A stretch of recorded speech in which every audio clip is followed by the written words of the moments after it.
Well, it is the weekend, and you know what that means. And it's time for to review another weekend movie review, whatever the heck you want to say. And this week, I am reviewing the Wolverine. Now, before, well, some people might say this. I just want to let this out. The to-do list was not at my local theater at all, and honestly, it wasn't anywhere near my area at all. And really, I don't want to have to try to find a theater and just go all over the place until I can see this movie. So I'll probably maybe just wait until it comes out on Redbox, something like that. But for the meantime, I'm going to review the surprisingly different Wolverine movie. And I'll tell you why. I mean, this movie... Okay, let me just say this. Let me go back up and talk about the X-Men movie so far. I mean, the first X-Men movie, I actually saw this, I think it was last year or something like that. Pretty cheesy to me. I mean, well, really with the effects. But it was pretty good storytelling, and it was kind of like a more... And it did have that comic book lore that I liked about it. But still, there are some really cheesy moments. I mean, that worked for the year 2000, you know, for that time. But I think watching it now kind of just doesn't work so much, but I still enjoy the movie. X-Men 2, definitely better than the first. I really like that one. X-Men 3, I actually enjoyed the movie, well, for most of it, and it kind of does take away a little bit of that comic book lore and a little bit of the storytelling, but honestly, I enjoyed it. I mean, I know most people probably didn't like it, but I personally enjoyed it. X-Men Origins, for some reason, I liked it when I was younger, when it first came out, and then I watched it over and over again, and it just kind of seems really... There's some dumb dialogue, and then there's some dumb scenes, and then there's also really cheesy effects in that movie. And you know, I mean, yeah, I don't know. Everybody was so disappointed with the X-Men Origins movie, so. But I mean, I didn't hate the movie, so to say. I just didn't like it as much as I thought I would now. But that's just me. And then X-Men First Class, which people really, really liked. I mean, I enjoyed the movie. I didn't like it as much as a lot of people, but I enjoyed it. And yeah, that's about it. Now we come to the Wolverine, and honestly, I thought the first time I heard that they were making another Wolverine movie, you know, I thought it was going to be a sequel carrying on from X-Men Origins Wolverine. But apparently that's not the case. It's like people said, it's the sequel from X-Men 3, and as Wolverine, you know, he's just really at his lowest low, and he's tired of living forever, basically being like a god in which he lives forever and all that. And then basically, long time ago, he saved this Chinese dude's life, who's apparently really important. Kind of cliche, but it works. It actually does. And then many years later, you know, he ends up in Japan, and then the guy makes him an offer that he can make him mortal. And you know, and that's kind of a big deal, and it really shows in this movie how Wolverine just has to deal with all this crap about going on between him, you know, being immortal, immoral and immortal, and just how that is really just jacking up his life. And the movie tells it very well. I mean, the director of this movie, James Mangold, he directed some movies like 3:10 to Yuma, which is a really good movie, and then a movie like Night and Day, which I honestly didn't care for that much. Really disappointed in that one. But this one, oh my god, this was actually way better than I thought it was. I honestly thought this movie was going to be you know, but honestly, I really enjoyed this movie.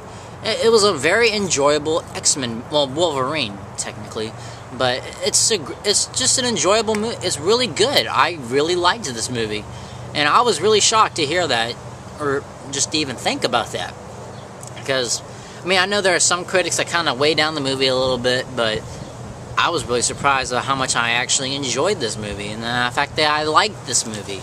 And that's definitely one thing, too. I mean, when you have a sequel that you have one thing, you know, that carries on to this franchise, and you're just kind of you have that moment where you're like, oh my god, it's that thing.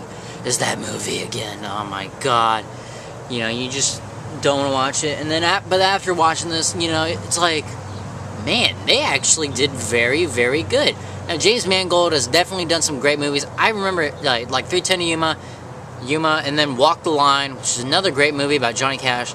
I mean, this guy, I mean, it's funny because directors like that you're not so I mean, they can make great movies. You're just not so sure how they can take over a beloved franchise like these X-Men movies. But he really does that very well, and I really admire about this director. And I mean, this is something you don't see very often. It's happened before in other movies, but it's really good when it comes to play. Most of the time, it just doesn't work a lot, like at times. When you take a terrible director and have them be a part of one of the biggest franchises in movie history, and just kind of plummet into the ground. This was the opposite direction, and I couldn't ask for a better director than James Mangold, honestly. Well, probably yeah. I mean, Bryan Singer, I mean, he's done like the first 2 X-Men movies, and I'm pretty sure he's going to be doing the next one, the next X-Men movie, which I actually am excited for, since I've heard from all the buzz that I heard about it, and sorry about that. So yeah. I mean, really, other than Bryan Singer, I think James Mangold is this movie. He really makes this movie deliver. Now I want to get more back into the story. I mean, Wolverine, Hugh Jackman, he is Wolverine.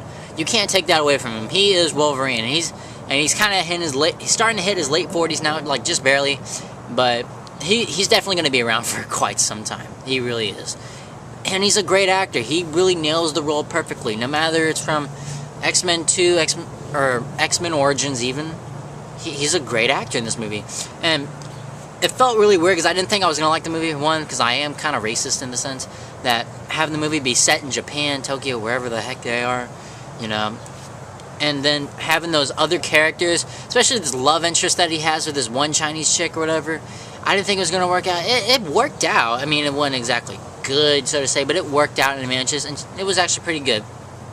There were other characters in this movie that I honestly were actually very good and actually delivered.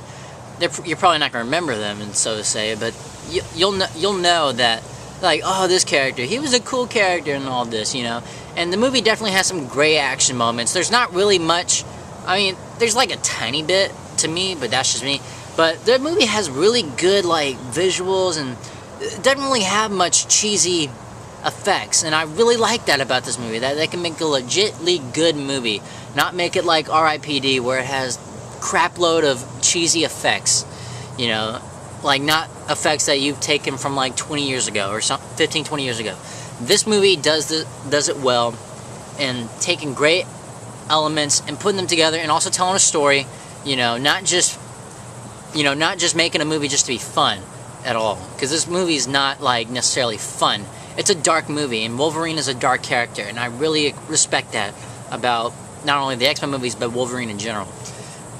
And also, Jean Grey is in this movie. The character Jean Grey, if you don't know who she is, watch the first 3 X-Men movies, but for those of you who do know what I'm talking about, you know that in the 3rd one, she does die by Wolverine, or Wolverine has to kill her off because she's, like, lost her marbles, you know, and so he kills her.